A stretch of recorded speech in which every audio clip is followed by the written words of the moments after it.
자, 오늘은 디모데후서 1장 8절부터 12절을 통해서 복음이 언제 처음 계획되었는지에 대해서 배우도록 할게요.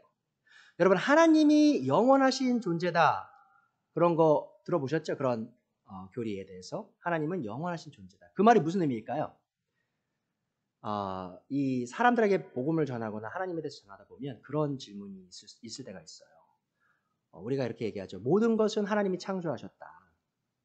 그러면 하나님은 누가 창조하셨죠? 이런 질문이 나올 수가 있어요. 그럼 그거에 대해서 어떻게 대답하시겠어요? 하나님을 누가 창조했는가? 그렇죠. 영원히 스스로 존재하시는 분이에요. 그러니까 이제 한문으로 하면 지존자라고 하거든요. 지존자, 스스로 존재하는 자. 그래서 이제 사실은 야훼라는 혹은 여호와라는 말 들어보셨죠? 타이틀 여호와. 그 이름이 하나님의 이름이 여호와가 무슨 뜻이냐? 야훼가 무슨 뜻이냐면요. 스스로 있다라는 뜻입니다. 하나님께서 모세에게 자신을 계시하실 때 내 이름은 스스로 있는 자다. I am what I am. 이런 식으로 말씀하세요. I am what I am. 그래서 하나님은 스스로 존재하시는 분이다라고 성경은 분명히 말하고 있어요. 자, 그런데 더욱 중요한 사실은 뭐냐? 하나님이 영원히 스스로 존재하시는 분이신데요. 그 하나님의 영원하심 속에 우리에게 주어진 이 복음의 은혜 있죠. 복음의 사랑이 하나님의 영원성과 아주 밀접한 관계가 있다는 것을 오늘 제가 좀 설명해 드리고 싶어요. 그 부분에 대해서 한번 공부해 보도록 하죠. 그리고 특히 이제 디모데 후서 같은 경우는 왜 그럼 쓰여졌냐? 디모데라가 이름입니다. 사람 이름. 우리가 저 에베소서 있죠? 에베소서는 사람에게 쓰여진 걸까요? 아니면 한 지역에 있는 성도들에게 쓰여진 걸까요? 한 지역에 있는 성도들에게 쓰여진 거예요. 그러니까 에베소는 도시 이름입니다. 고린도 전서 후서 있죠? 고린도도 도시 이름이고요. 갈라디아는 도시가 아니라 한 지방이었어요. 자, 그렇게 지방에 있는 교회들의 편지를 쓰는 경우도 있었고, 오늘 같은 경우 디모데는요 사람의 이름이었어요. 그러니까 영어로 티모티라고 하죠. 그러니까 자신의 제자에게 쓴 편지인데 정말 중요한 사실이 있어요. 뭐냐? 이 디모데 후서가 바울 사도가 순교하기 전에 마지막으로 쓴 편지라는 겁니다. 물론 다른 편지를 쓰셨을 수도 있는데 성경 안에서 기록되어서 성경으로서 보존된 말씀 중에 바로 마지막 편지라고 많은 학자들이 믿고 있어요. 그러니까 한번 생각해 보세요. 지금 바울 사도가 열심히 하나님을 섬기고 이제 다 늙은 사람한테 노인이 된 거예요. 그리고 자기가 사랑했던 애제자였던 수제자였던 디모데에게 마지막 편지를 감옥에서 쓰는 겁니다. 그리고 이제 AD 70년경, 아니 68년경에 바울 사도는 결국 목이 잘려서 참수가 되어서 죽어요. 하나님을 믿는, 예수님을 믿는 믿음으로 인하여. 자, 그래서 한번 생각해 보시면 이 디모데가 자기가 이 땅을 떠나기 직전에 자기의 애제자였던 디모데가 이 강팍한 세상, 살기 힘든 세상이었어요. 왜냐하면 디모데는 이 당시에 에베소의 목사로 있었습니다. 에베소라는 도시의 목사로 있었는데 이 도시는 굉장히 크기도 했고요. 또 아주 많은 악이 존재했던 데예요. 우상 숭배가 아주 팽배했던 데입니다. 혹시 다이아나 여신이란 말 들어보셨나요? 다이아나 여신? 세계 7대 불가사의 중에요. 다이아나 여신의 신전이 있습니다. 굉장히 큰 거예요. 그러니까 파르테논이라고 하면 여러 그리스 신들을 모셔놓은 데잖아요. 그거보다 한 4배 정도 큰 게 그리스에 있었던 아테네에 있었던 그 파르테논보다 4배 큰 신전이 에베소에 있었어요. 에베소에. 자, 그리고 그곳에서 다이아나라는 신을 섬겼습니다. 에베소 사람들이. 그러니까 거기서는 굉장히 어떤 우상 숭배가 팽배했고 어떤 성적인 문란함도 있었고 여러 가지 그런 그 도시가 무역 중심지였기 때문에 또 여러 어떤 그런 돈에 대한 유혹도 많이 있었고요. 자, 그런 상황 속에서 하나님을 섬기기 힘든 그런 어려운 상황 속에서 바울 사도가 마지막으로 죽기 직전에 유서처럼 자신의 애 제자에게 이 편지를 쓴 거예요. 왜냐?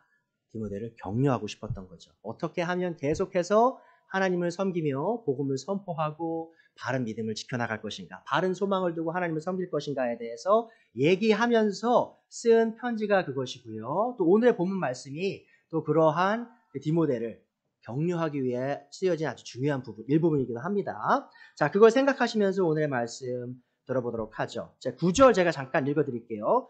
오늘의 말씀 그 9절은 디모데후서 1장 9절은요.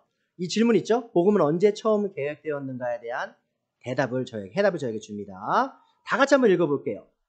하나님이 우리를 구원하사 거룩하신 소명으로 부르심은 우리의 행위대로 하심이 아니요 오직 자기의 뜻과 영원 전부터 그리스도 예수 안에서 우리에게 주신 은혜대로 하심이라.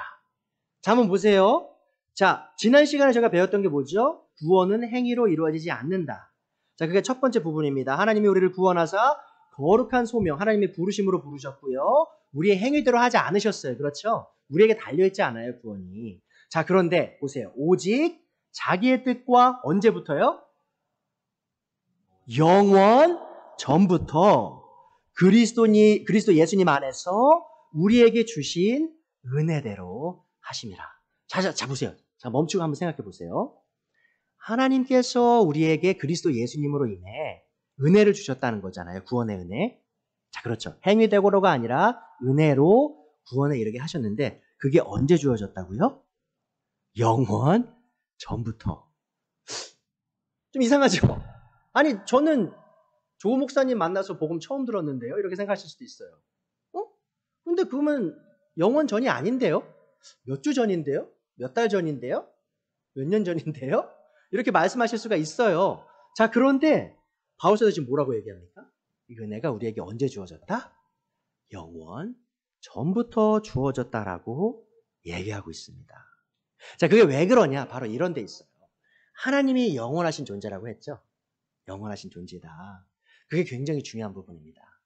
그러니까 하나님께서 자신의 백성을 사랑하시고 선택하시고 구원하시는 그 계획이 있잖아요. 그 복음의 계획이 사람이 창조되고 난 후에 하나님께서 사람이 창조하고 나니 죄를 지었네? 죄를 짓고 나니 구원해야 되잖아. 그래서 일이 일어나고 난 후에 계획하신 게 아니라는 것입니다. 그러니까 사람이 첫 죄를 짓기 전부터 하나님께서 이미 이 구원의 복음, 그리스도 예수님을 이 땅에 보내셔서 우리 죄를 위해 대신 돌아가시게 하실 그 계획을 이미 세우셨다라고 바울 사도는 말하고 있다는 것이죠. 자, 오늘의 그래서 첫 번째 본문이 뭡니까? 첫 번째 주제가 포인트가 뭡니까? 요지가 하나님께서 창세 이전부터 우리를 구원할 복음의 계획을 세우셨다라는 겁니다. 자, 그래서 우리가 모두 알 수 있는 사실이 이거예요. 하나님의 구원의 계획, 우리를 구원하실 그 계획은요, 아담과 이브가 범죄하고 난 뒤에 세워진 것이 아니라는 겁니다. 그래서 하나님께서는 언제나 반작용적 하나님이 아니시라는 것을 기억하셨으면 좋겠어요. 쉽게 말씀드리면요, 아담과 이브가 죄를 지었을 때 하나님이 너네 왜 죄 졌어? 이렇게 반응하시지 않았다는 거예요. 이미 다 아셨다라는 것이고요. 그거에 대한 대비를 이미 다 계획하셨다는 겁니다. 언제? 영원 전부터. 영원 전부터. 이 세상의 시간이 시작되기 전부터. 자, 우리가 인간의 생각으로는 사실 이해하기가 좀 어려운 부분이에요. 예를 드릴게요. 제가 이런 언어를 사용해 볼게요. 시간이 시작되기 전부터. 이해가 되세요? 시간이 시작되기 전에, 그러니까 전과 후라는 게 시간이 존재해야만 이해할 수 있는 개념이에요. 시간이 없으면 전과 후가 의미가 없어지는 거예요. 그렇죠. 그게 바로 하나님의 존재입니다. 우리가 생각할 때 하나님은 지금 현재의 하나님이죠. 우리를 바라보는 하나님. 자, 그런데 하나님이 우리를 바라보실 때 어떻게 바라보시는지 아세요? 제가 태어나기 전에 엄마 뱃속에 있는 조영이 있죠. 그 모습과 제가 앞으로 죽을 조영이 있죠. 그 모든 것을요, 모든 순간순간들을 단 한 번에 꿰뚫어 보신다는 거예요. 그러니까 하나님께는 시간이 의미가 없어요. 왜냐하면 시간이라는 것이 하나님을 제약하지 않거든요. 왜 그렇죠? 시간 또한 하나님의 창조물이기 때문입니다. 그러니까 시간을 창조하시기 전부터 하나님께서 우리를 향한 복음의 계획을 세우셨다라는 것입니다. 이 모든 것을 미리 하신 하나님께서 영원 전부터 성도들을 향한 복음의 계획을 세우셨어요. 그래서 하나님께서는 언제나 선행적 하나님이시라는 것을 기억해 주세요. 여러분, 이 세상에서 일어나는 모든 일들이요, 다 하나님의 뜻 밖에서 일어나는 일이 단 하나도 없다라는 것을 기억해 주셨으면 좋겠어요. 자, 우리 재영 형제님 어머님을 위해서 저희가 기도 많이 했잖아요. 암을 위해서. 자, 그런데 암이 그렇게 밝혀지고 암으로 고생하시는 그 순간에도 하나님은 이미 그걸 다 아셨다라는 겁니다. 그러니까 하나님께서 그걸 놀라시거나 이거 어떡하지라고 행동하시지 않으신다는 거예요. 하나님께서 모든 것을 다 이미 아시고 그것에 필요한 것들을 다 미리 계획하시는 하나님이시라는 겁니다. 자, 그것이 저에게 무엇을 말합니까? 바로 저에게는 이 하나님이 선행적 하나님이라는 의미가 저에게는 이렇게 다가와요. 이 의미가 어떻게 다가오냐? 제 삶에 어떠한 나쁜 일이 일어날지라도 저는 그걸 두려워하지 않아도 된다는 겁니다. 왜냐? 제가 잘나서일까요? 제가 강해서일까요? 제가 다 해결할 수 있는 능력이 있어서일까요? 아니죠. 저는 아무것도 모르고요. 아무것도 해결할 능력이 없습니다. 그러함에도 저는 모든 것을 다 아시고 모든 것을 해결할 수 있는 그분을 제가 믿고 따르기 때문이에요.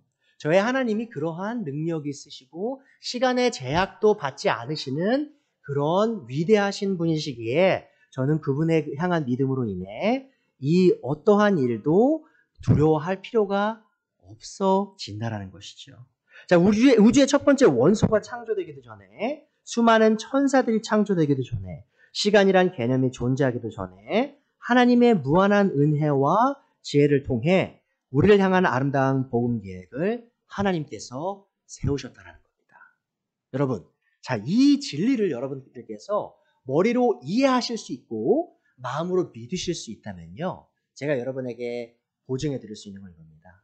여러분의 삶을 바라보는 관점이 완전 달라지실 거예요. 우리는 너무 협소해요. 우리의 시야는요, 너무 협소해요. 그걸 어떻게 알 수 있죠? 우리는 일희일비해요. 그렇죠? 좋은 일 있으면 마냥 기쁘고 나쁜 일 있으면 마냥 슬퍼요. 그냥 하루를 사는 거예요. 하루살이처럼 오늘 좋은 일 있으면 웃고 내일 나쁜 일 있으면 내일 울고 마치 그게 끝인 것 마냥. 많은 사람들이 왜 자신의 삶을 자기의 손으로 끝냅니까? 내일이 보이지 않기 때문이에요. 자기가 자기의 삶 속에서 갇혀서 더 이상 앞이 보이지 않는 거예요. 자, 그래서 극단적인 선택을 하기도 하죠. 많은 사람들이 왜 우울감에 빠집니까? 우울증에 왜 빠져요? 자신의 삶에 만족할 수 없어요. 내가 이 굴레에서 벗어날 수 없어요. 자, 그러한 시각들이요, 이 하나님의 영원하신 사랑을 알 때 우리가 이러한 모든 것들을 다 이겨낼 수 있는 그런 시야를 갖게 된다는 겁니다. 왜냐? 한번 생각해 보세요, 여러분. 이 우주가 물질로서 존재하죠. 그렇다면 이 물질을 창조한 누군가 계시다는 거겠죠. 자, 그럼 그 창조주가 그 물질의 첫 번째 원소를 창조하시기도 전에 나를 그분의 마음 속에 품고 계셨다는 거예요. 나를 향한 사랑을 보이실 계획을 이미 세우셨다는 거예요. 자, 그러면요, 여러분. 이 세상에 있는 모든 원소들이 다 사라지는 그날이 와도 하나님의 마음속에 내가 여전히 있을 거라는 겁니다. 여러분, 그게 얼마나 큰 진리인지 아시겠어요? 그러니까 이 땅이 다 사라져도, 불타 없어져도, 내 사업이 다 망해도, 내 자식이 어쩌면 좋은 대학에 못 가도, 좋은 직장을 못 얻어도, 그래도 내 건강이 나빠져도, 내가 심지어 이 세상에서 목숨을 잃어도 하나님께서 나를 영원전부터 사랑하시고 나를 구원하시기 위한 계획은 변하지 않는다라는 겁니다. 자, 이 진리를 생각하시면서 그러면 제가 나머지 두 가지 요지를 좀 설명드릴게요. 그러면 이 진리로 인해 창세 전부터 계획된 이 구원의 복음의 사랑으로 인해 우리가 어떻게 하나님께 반응해야 되는지를 제가 좀 더 설명해 드릴게요. 자, 8절부터 12절 제가 다시 한번 읽어드리겠습니다. 디모데후서 1장 8절에서 12절입니다. 그러므로 너는 내가 우리 주를 증언함과 또는 주를 위하여 갇힌 자 된 나를 부끄러워하지 말고, 자, 갇힌 자라는 게 뭔 말이냐면요, 지금 바울 사도가 감옥에 갇혀 있다는 뜻입니다. 자신을 부끄러워하지 말라는 거예요. 내가 죄인처럼 이렇게 쇠사슬에 묶여서 감옥에 있지만 디모데야, 나를 부끄러워하지 마라. 오직 하나님의 능력을 따라 복음과 함께 고난을 받으라. 하나님이 우리를 구원하사 거룩하신 소망으로 부르심은 우리의 행위대로 하심이 아니요 오직 자기의 뜻과 영원전부터 그리스도 예수 안에서 우리에게 주신 은혜대로 하심이라. 자, 이 영원전부터 우리에게 주어진 이 은혜 있죠. 그것으로 인해 바울 사도가 10절에 또 말합니다. 이제는 우리 구주 그리스도의 예수님의 나타나심으로 말미암아 나타났으니 그는 사망을 패하시고 복음으로써 생명과 썩지 아니할 것을 드러내신지라. 자, 그리스도 예수님이 바로 복음의 주체시죠. 자, 그 복음의 주체 안에 뭐가 있습니까? 그분의 우리 죄를 위한 죽으심과 부활하심이 있죠. 사망을 패하셨어요. 이제 그리스도인들에게 사망은 그렇게 큰 대적이 아니에요. 왜냐하면 그리스도께서 그 사망을 이기셨기 때문입니다. 11절 내가 이 복음을 위하여 선포자와 사도와 교사로 세움심을 입었노라. 이로 말미암아 내가 또 이 고난을 받되 부끄러워하지 아니함은 내가 믿는 자를 내가 알고 또한 내가 의탁한 것을 그날까지 그가 능히 지키실 줄을 확신함이라. 자, 보세요. 하나님께서 우리를 구원하실 계획을 창세전부터 계획하신 그 은혜로 인하여 바울 사도가 말하고자 하는 건 이겁니다. 디모데야, 이 복음 안에서 하나님을 섬겨라. 수많은 어려움이 있을지라도. 자, 그 모습을 지금 바울 사도께서 보여주고 계십니다. 자, 여러분 한번 생각해 보세요. 누군가가 나를 너무 오랫동안 사랑했대요. 자, 근데 그분이 일개의 사람이 아니라 전 우주를 통치하는 전능자, 지존자, 하나님이시래요. 그러면 여러분이 그게 어떻게 느껴야 될까요? 이 사실을. 어떻게 받아들이시겠어요? 처음으로 오는 게 뭐예요? 사람들에게 어떻게 얘기하고 싶어요, 이걸? 아주 자랑스럽게 얘기할 수 있으셔야겠죠. 이런 거예요, 여러분. 지금 아주 무서운 사람이 굉장히 큰 권력이 있는 사람이에요. 그 사람이 저를 막 쫓아와요. 막 쫓아오는데, 근데 이 사람이 모르는 사실 한 가지가 있어요. 내 아빠가 왕이에요. 한번 생각해 보세요. 이 사람이 우리 왕국의 안에 있는 한 권력이 센 사람인데, 근데 내가 우리 왕의 아들인 걸 모르고 저를 괴롭히는 거예요. 자, 그럼 우리가 자랑스럽게 얘기할 수 있는 게 뭡니까? 당신 지금 실수하고 있는 거야. 우리 아빠 왕이야. 그러면 이 사람이 어떻게 될까요? 납작 엎드리겠죠. 왜냐면 내가 지금 왕의 아들인데 나를 어떻게 감히 건들겠어요. 자, 그런 것 같습니다. 우리가 누군가가 내 아빠고 누군가가 내 스승이고 누군가가 나랑 정말 친한 친구예요. 근데 그 누군가가 너무 위대한 사람이에요. 그러면 우리 어떻게 하고 싶어요? 자랑하고 싶죠. 자, 그래서 바울 사도가 8절에서 이렇게 말한 거예요. 그러므로 너는 내가 우리 주의 증언함과 또는 주의 갇힌 자 된 나를 부끄러워하지 말아라. 자, 부끄러워하지 말라는 게 다른 말로 하면 뭐죠? 자랑스럽게 여겨라 라고 하는 겁니다. 또 12절에 뭐라고 말합니까? 이로 말미암아 내가 이 고난을 받되 부끄러워하지 아니함은. 자, 바울 사도는요, 이 복음으로 인해 받는 고난을 부끄러워하지 않았어요. 되려 자랑스러워했다는 것이죠. 왜냐? 내가 이 땅에서 받는 고난이 어찌하든지 어떻든지 간에 하나님께서 영원 전부터 나를 사랑하신 그 사실은 변하지 않는다라는 겁니다. 그것이 우리로 하여금 이 복음을 자랑스럽게 여기게 한다는 것이죠. 자, 이 복음 안에서 어떤 사랑이 우리에게 주어졌죠? 제가 그동안 설교를 몇 번 했었죠. 우리가 하나님을 사랑하기 이전에 하나님께서 우리를 먼저 사랑하셨습니다. 요한복음 3장 16절에 말하죠. 하나님이 세상을 이처럼 사랑하사 독생자를 주셨으니 이는 그를 믿는 자마다 멸망치 않고 영생을 얻게 하려 하십니다. 또 요한일서 4장 19절에 뭐라고 말합니까? 우리가 사랑함은 그가 먼저, 하나님께서 우리를 먼저 사랑하셨습니다. 한번 생각해 보세요, 여러분. 우리가 하나님을 섬기기 결정하기 그 훨씬 이전부터 하나님께서 우리를 사랑하셨다는 겁니다. 자, 근데 그 훨씬 이전이 언제 이전이에요?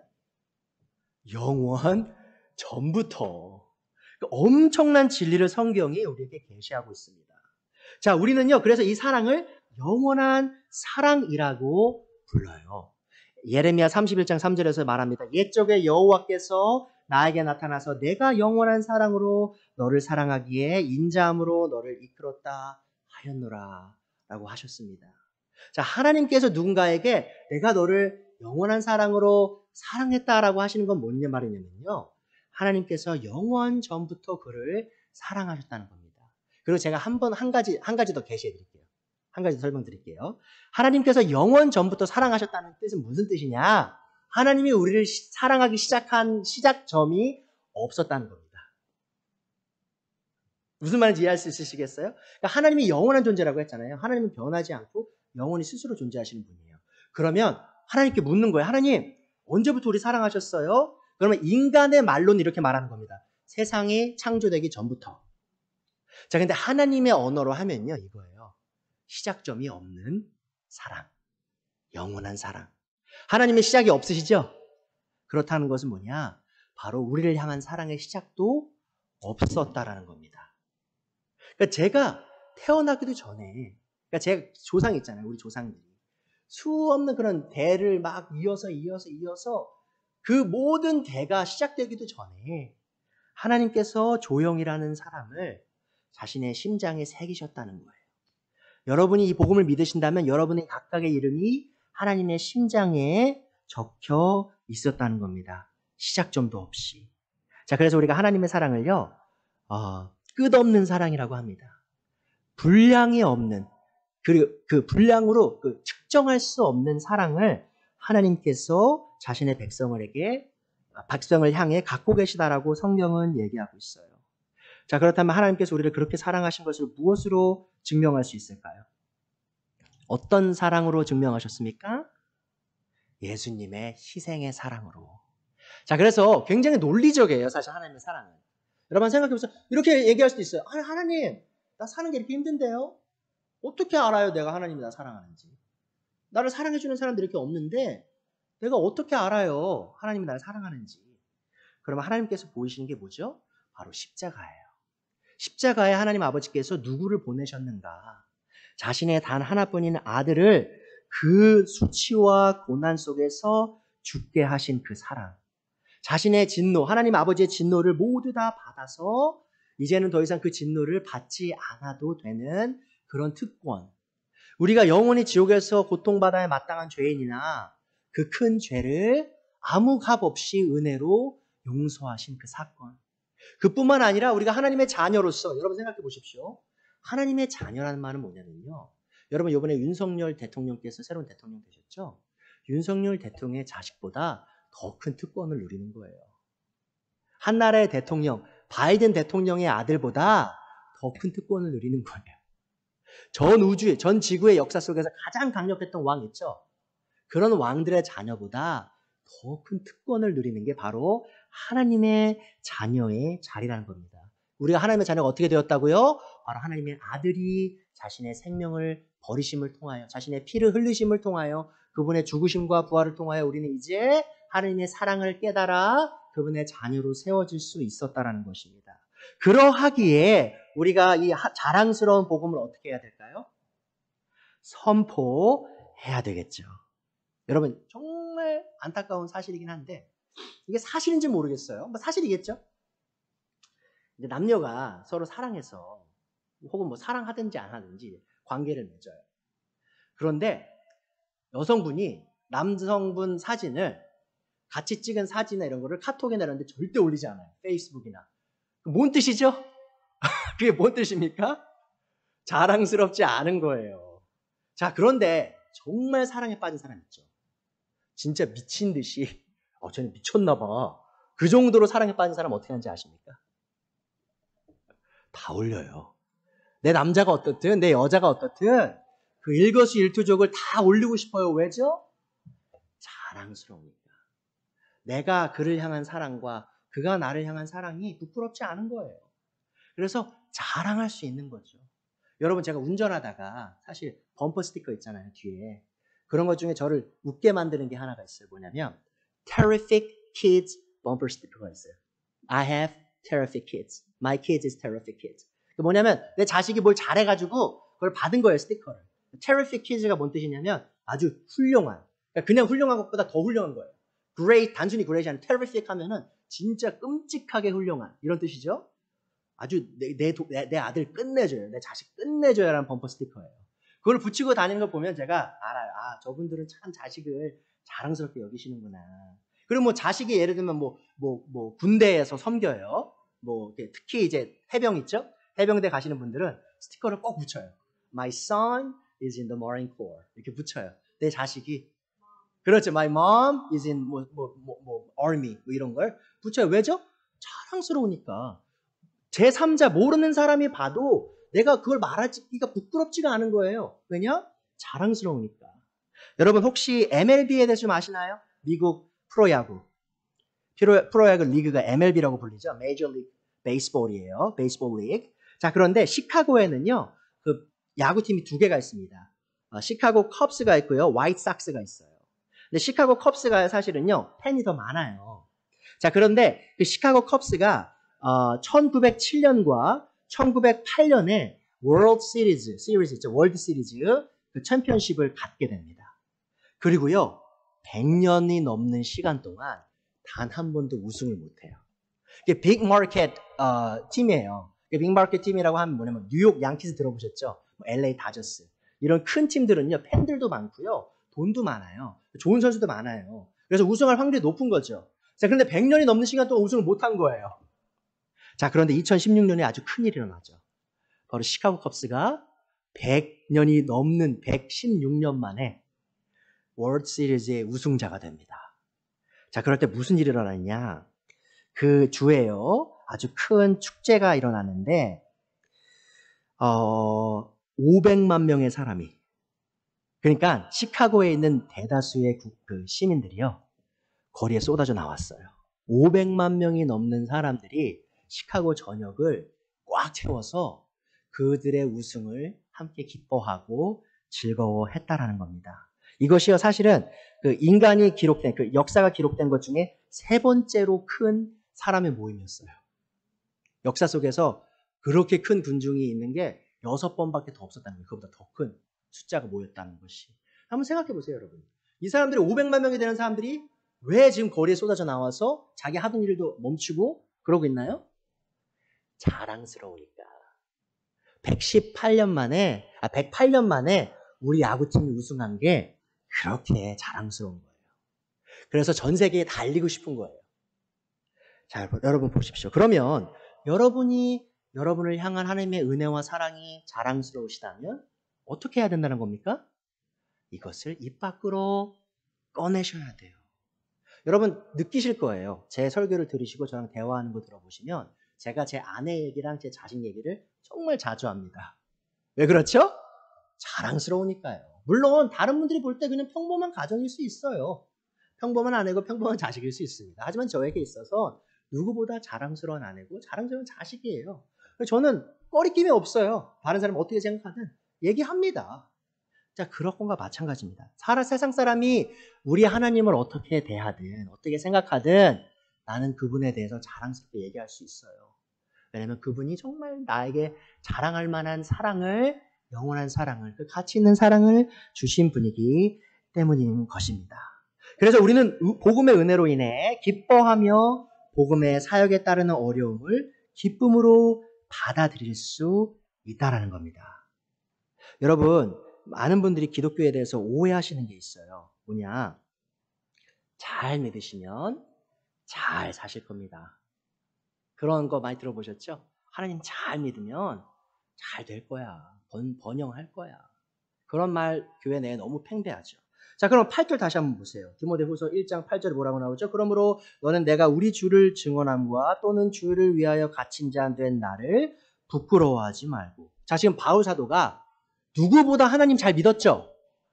지금 어디에 있어요? 감옥에 있어요. 지금 바울이 잘못 믿어서 감옥에서 지금 고난당하고 있나요? 잘 믿었는데 감옥에 있는 거예요. 잘 보시죠? 12절에 또 뭐라고 말합니까? 이로 말미암아 내가 또 이 고난을 받되 부끄러워하지 아니함. 또 얘기하죠. 나 고난 속에 있어. 디모데야, 나 고난 속에 있어. 자, 그런데 18절 마지막 부분에 다시 뭐라고 말합니까? 주를 위하여 같이 되는 이제 나를 부끄러워하지 마라, 디모데야. 오직 하나님의 능력을 따라 복음과 함께 또 뭐라고 말하죠? 고난을 받으라. 즉 바울 사도가 아는 한 가지가 있었습니다. 디모데야, 내가 하나님을 정말 열심히 잘 섬겼거든? 평생? 근데 내가 지금 목 잘려 죽기 직전이야. 감옥에서 이렇게 죽어가고 있어. 근데 디모데야, 내가 한 가지 얘기할 수 있으면 이거야. 너도 하나님 잘 믿으면 나처럼 될 거다. 근데 부끄러워하지 마. 오히려 자랑스럽게 여겨라고 격려하고 있다는 겁니다. 자, 그러면 이 진리가 여러분 한번 생각해 보세요. 진지하게 객관적으로 한번 생각해 보세요. 교회들 내에서 많은 분들이 예수님 잘 믿으면 좋은 대학 갑니다. 예수님 잘 믿으면 병 고침 받습니다. 예수님 잘 믿으면 사업 번성합니다. 뭐가 맞는 것 같으세요? 어떤 게 진리인 것 같으세요? 바울 사도가 진리일까요? 이렇게 가르치는 목사들이 진리일까요? 교회들이 진리일까요? 바울 사도가 진리겠죠. 바울 사도가 지금 성경을 쓰고 있잖아요.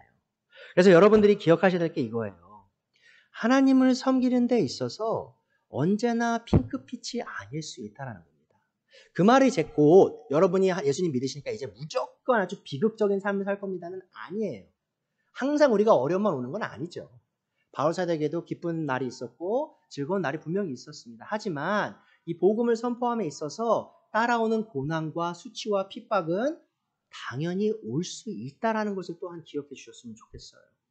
자, 그것이 바로 예수님의 모습이었어요. 그래서 예수님이 뭐라고 말씀하셨습니까? 너희가 내 제자가 되려면 너희를 부인하고 십자가를 지고 나를 따르라고 하셨잖아요. 그 말은 뭐냐면 죽을 각오하고 따르라는 거예요.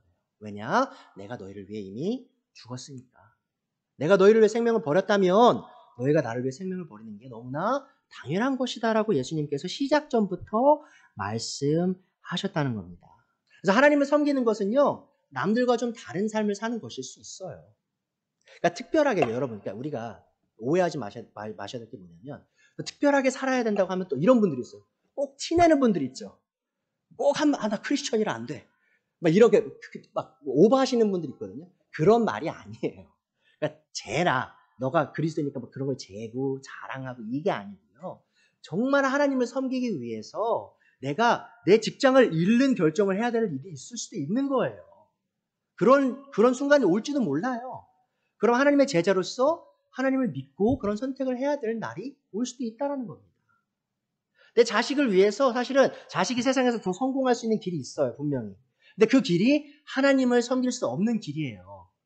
그러면 그 순간에 아들에게 이렇게 조언할 수 있어야 된다는 겁니다. 아들아, 딸아, 어쩌면 너가 이걸 하면 좋은 환경에서 더 좋은 나라를 펼칠 수 있겠지. 그런데 또한 너가 그 길로 가면 하나님을 섬길 수 없다는 것도 알지 않니? 그러면 우리가 조언이 세상이 기뻐하는 것이 아니라 하나님 기뻐하시는 것이 돼야 된다는 겁니다. 그래서 하나님을 따르는 게 쉽지 않을 수 있지만 그러함에도 이 자랑스러운 하나님의 은혜와 사랑으로 인해 우리가 하나님을 위해 그런 포기하는 것들을 기쁘게 받아들이고 하나님을 위해 받는 고난을 기쁨으로 받아들일 수 있어야 된다는 겁니다. 우리가 군인으로서 저도 이제 군인이었지만 군인으로서 가져야 될 마음이 뭔지 아시죠? 희생이에요. 희생 정신. 그러니까 나라를 지키기 위해 군인은 죽기를 불사해야 합니다. 그러한 정신 없이는 나라가 지켜질 수가 없어요. 그것이 바로 지금 우크라이나에서 일어나고 있죠. 러시아가 아무 의미 없이 지금 나쁜 그런 전쟁을 일으켰죠. 그래서 죄 없는 우크라이나인들이 지금 싸우고 있습니다. 자, 그것이 왜 그렇게 합니까, 그분들이? 자신의 생명을 걸고 목숨을 걸고 왜 그런 일을 벌이죠? 그 나라가 중요하니까요. 나라가 없어지는 것이 너무나 슬픈 일이고 나라는 내 생명보다 더 가치 있는 것을 알기 때문이에요.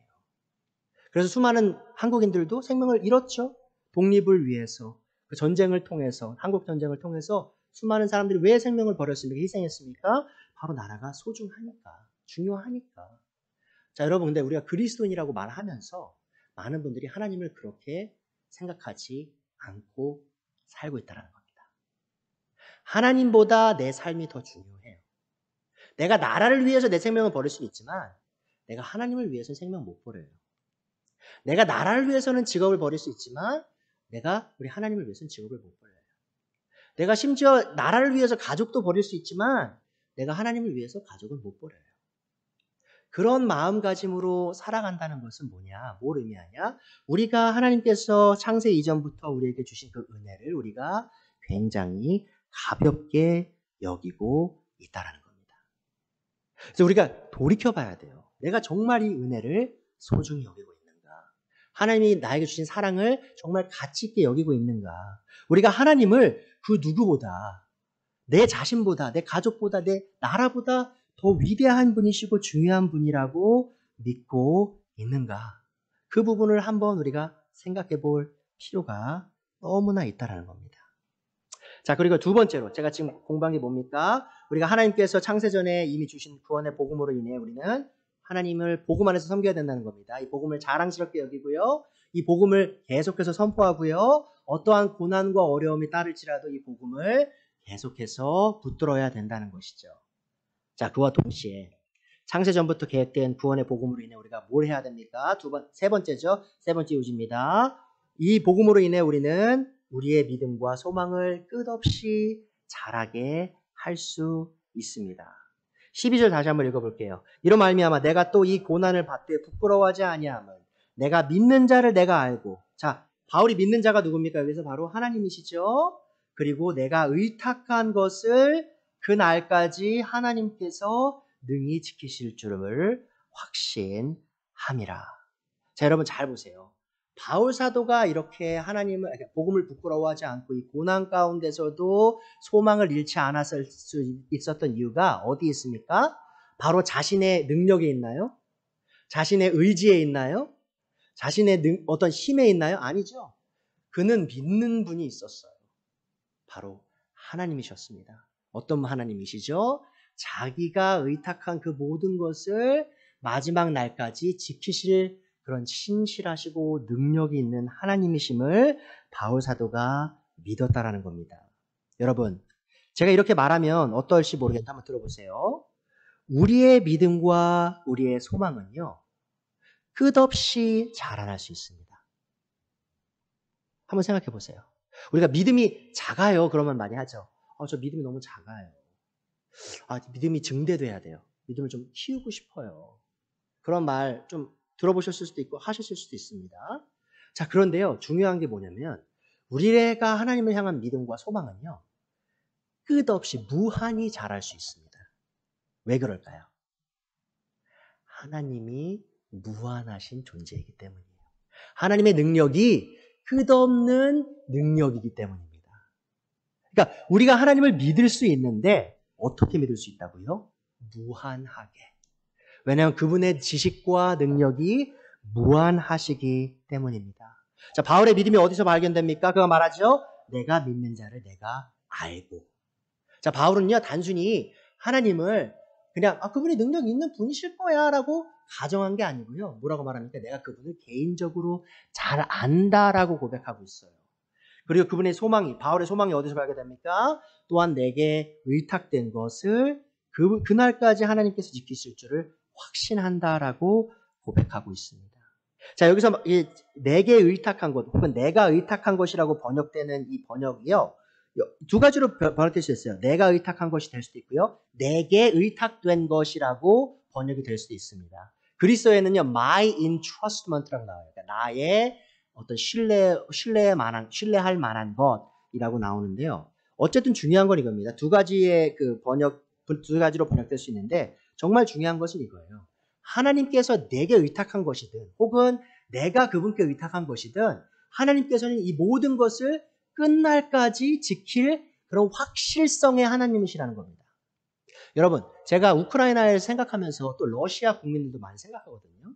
많은 분들이 러시아 국민들은 좀 뒤로 물리고 생각하시는 경향도 있어요. 왜냐하면 우크라이나가 더 지금 어려운 상황이니까. 근데 지금 러시아 국민들도 엄청난 위기에 처해 있습니다.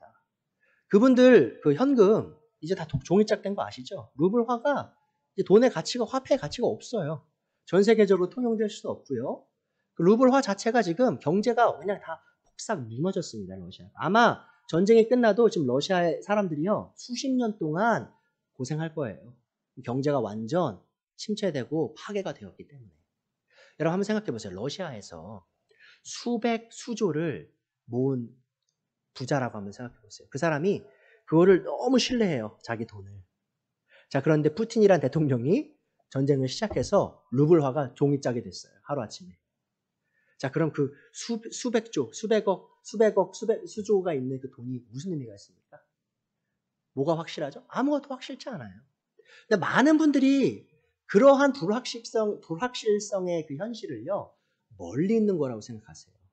그리고 마치 미국에는 그런 일이 안 일어날 것처럼, 마치 한국에는 그런 일이 안 일어날 것처럼 아득바득 사세요. 자, 그런데 여러분, 한국은요, 우크라이나보다 더 위험한 상황 속에 있어요. 사실 따져보면. 우리는 아직도 전쟁 속에 있는 나라입니다. 우리가 헌법상 북한의 땅은요, 우리 땅이에요. 지금 괴뢰군들이 그것을 차지하고 있는 거예요. 불법적으로. 헌법적으로, 헌법상으로. 그런 상황, 그 불확실한 상황 속에서 우리는 뭐를 의지하고 있죠? 우리 은행에 있는 돈을 의지하고 있어요. 우리가 갖고 있는 보험 증서를 의지하고 있고요. 내가 갖고 있는 부동산을 의지하고 있다는 거죠. 자, 그런데 그런 것들은요, 대통령이 하나가 잘못된 선택을 하면 모든 게 백지장이, 하루아침에 백지장이 될 수 있는 불확실한 것이라는 겁니다. 자, 그래서 바울은 그러한 것들에 소망을 두지 않았어요. 그가 어디에 소망을 뒀다고요? 바로 하나님께 소망을 뒀다라는 겁니다. 왜 그렇죠? 그분이 이 전 우주를 창조하신 분이시며 그 모든 것을 창조하기 전부터 나를 사랑하신 분이시며 그리고 이 땅에 있는 속한 모든 창조물이 다 사라진다고 해도 여전히 나를 지키실 수 있는 그분인 것을 알았기 때문입니다. 예수님께서 이런 가르침을 주셨어요. 너희가 이 땅에 금은보화를 쌓아두지 말고 하늘의 보화를 쌓으라. 이런 명령을 하셨거든요. 바울은 지금 그걸 하고 있던 거예요. 그러니까 바울이 고난 가운데서 복음을 선포하고 복음을 자랑스럽게 여길 때마다 어떤 일이 일어났냐, 영적으로. 하늘에 그의 보화가 쌓이고 있는 거예요.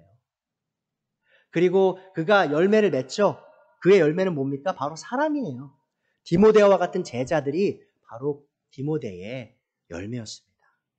자신처럼 죄인 중에 우두머리인 자기 같은 사람을 구원한 그 복음이 그 어떤 사람도 다 구원할 수 있으며 또 하나님께서 그들을 영원히 지키실 것을 바울은 믿었다는 것이죠. 그래서 그의 소망은 이 땅에 속하지 아니하고 하나님께서 지키시는 그 영원한 것에 속했다는 겁니다. 그 모습을 우리가 따라가야 한다는 것이죠. 그래서 여러분의 소망은 오늘 어디 있습니까? 여러분 열심히 사업하시고 열심히 자녀 키우시는 것, 가르치시는 건 너무 중요해요. 그거 다 이제 2단이 이렇게 되는 겁니다. 여러분, 제가 가르쳤으니까 이제 다 파세요.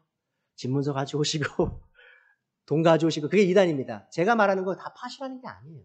애들 포기하라는 게 아닙니다. 그 말이 아니라 여러분 열심히 하시되 그러한 것에 여러분의 소망을 두지 말라는 겁니다. 내가 이 일을 하는 것도, 내가 이 직장을 갖는 것도, 내가 이렇게 공부하고 내 자녀를 키우는 것도 뭘 위한 겁니까? 뭘 위한 것이 되어야 된다는 겁니까? 바로 하나님을 섬기기 위한 그런 수단이 되어야 된다는 것이죠. 그것이 바로 하나님을 믿는 사람, 하나님께 소망을 둔 사람의 모습이라는 것을 기억하셨으면 좋겠어요. 자, 우리의 믿음과 소망이 끝없이 성장할 수 있는 이유는 우리를 향한 하나님의 사랑과 은혜가 무한하며 끝이 없기 때문이라는 것을 기억하셨으면 좋겠습니다. 자, 한 사람이 다른 사람을 그렇게 사랑하면 참 큰 변화가 일어나요. 제가 어제도 한번 이제 오은영 박사님이 이제 한 아버지에게 어떤 조언하는 모습을 봤는데 자녀를 잘못 대하는 아버지가 있었어요. 자, 그러자 이제 오은영 박사님이 이렇게 조언을 하죠. 아, 이렇게 하시면 안 되고 사랑으로 이렇게 하셔야 됩니다. 그럼 아버지가 물론 안 좋은 습관이 있지만 스스로 잘못된 걸 알고 고치려고 노력을 막 해요. 그럼 아버지의 변화로 인해 또 어떤 변화가 일어나죠? 그 자식이 변화돼요. 그렇죠? 자, 그게 사랑의 힘입니다. 일개의 인간이 다른 인간을 그렇게 사랑하면 그 변화가 일어나요. 변화가. 그리고 없던 신뢰가, 무서졌던 신뢰가 쌓이기 시작합니다. 자, 그럼 한번 보세요, 여러분. 그러면 하나님이 여러분을 무한한 사랑과 은혜로 바라보고 계신다는 그 진리가 어떻게 증명될 수 있습니까? 바로 여러분이 하나님을 어떻게 대하느냐, 그 자세 있죠? 정말 하나님을 여전히 신뢰하시냐, 정말 하나님을 소망하시냐, 그것을 통해서 여러분이 정말 하나님이 여러분을 사랑한다는 그 말을 믿는지 안 믿는지가 증거로서 나온다는 것이죠. 이해할 수 있으시겠죠? 여러분, 하나님이 여러분을 정말 사랑하십니다. 영원 전부터 사랑하셨고요. 그 사랑은 영원히 변하지 않을 거예요. 여러분이 이 진리를 믿고 계시다면 여러분은 그러한 은혜를, 사랑을 이미 받으셨습니다. 자, 그거에 대한 우리의 대응이 어떻게 되죠? 반응이 어떻게 돼야 되죠? 바로 그분을 향한 끝없는 믿음과 끝없는 소망이 되어야 된다는 것입니다. 설교 요약하죠. 하나님께서 세상 창세 이전에 복음의 계획을 세우심으로 우리를 향한 영원한 사랑을 보이셨고 십자가의 예수님의 죽음으로 증명하셨습니다. 자, 이 영원한 사랑으로 인해 우리는 오늘 이 복음 안에서 하나님을 섬겨야 됩니다. 여러분이 가장 자랑스러워하실 게 뭡니까? 바로 이 복음의 메시지예요. 자랑스러우시죠? 그럼 선포하셔야 됩니다. 자, 그리고 어려움이 올 거예요. 복음을 선포하다 보면 여러분 부끄러울 때가 있습니다. 제가 요즘 제가 비밀을 좀 나눠드릴게요. 저도 목사지만 복음 전하는 게 부끄러울 때가 있어요. 그게 무슨 말이냐면 내가 지금 이 상황에서 복음 전하면 내가 바보 되는 걸 제가 알아요. 지금 이 상황에서 복음 전할 상황은 아니에요. 근데도 내가 누군가에게 예수님 믿으시나요? 라고 하면 어떤 반응이 있을지 저도 몰라요. 이 사람이 물론 반갑게 맞아줄 수도 있지만 어떤 경우는 멸시의 눈으로 볼 수도 있거든요. 그런 상황에서 그래도 제가 복음을 왜 전해야 하냐? 바로 하나님께서 나를 향한 사랑이 너무 크기 때문이라는 거죠. 저는 그 자랑스러우니까. 근데 저만의 문제가 아니고요. 우리 모두의 복음을 믿는 모든 분들의 문제가 되어야 된다는 겁니다. 정말 우리가 복음으로 안에서 하나님을 섬기고 있는가? 또 하나님의 영원한 사랑으로 인해 우리는 하나님을 향한 믿음과 소망을 끝없이 자라나게 해야 된다는 것이죠. 그래서 여러분, 오늘의 여러분의 믿음에 안주하지 마십시오. 여러분이 그 믿음이 부족하다고 느끼시면요, 이렇게 하세요. 기도하세요. 하나님, 제 믿음이 너무 연약합니다. 이 믿음을 증대시켜 주십시오라고 기도하세요. 그리고 하나님을 향한 소망을 잃지 마세요. 여러분, 이 땅은 불확실성으로 꽉 차 있습니다. 여러분, 지난주에 보셨죠? 지지난주에 기름값이 2달러대에서 4달러대가 됐습니다. 우리의 마음이 철컹 내려앉죠. 제가 말씀드릴 수 있는 게 8달러가 될 수 있어요. 내일 모레 16달러가 될 수 있고요. 누구도 모르는 거예요. 누구도 모릅니다. 그런 불확실한 이 땅의 경제에 기대를 두지 마시고요. 소망을 두지 마시고요. 영원한 확실한 하나님의 경제에 확실성을 두셨으면 좋겠습니다. 여러분이 이 창세전부터 계획된 여러분의 향한 하나님의 사랑을 정말 믿고 계십니까? 여러분이 이 귀중한 복음을 귀중히 여기고 다른 분들과 나누고 있습니까? 또 여러분이 하나님을 향한 믿음과 다시 오실 예수님을 향한 소망을 계속 성장시키고 계십니까? 이러한 질문을 스스로에게 계속 하셨으면 좋겠어요. 그리고 하나님을 향한 믿음과 소망을 끝없이 증대시키시는 여러분이 되기를 제가 간절히 소원합니다. 기도하고 마치죠.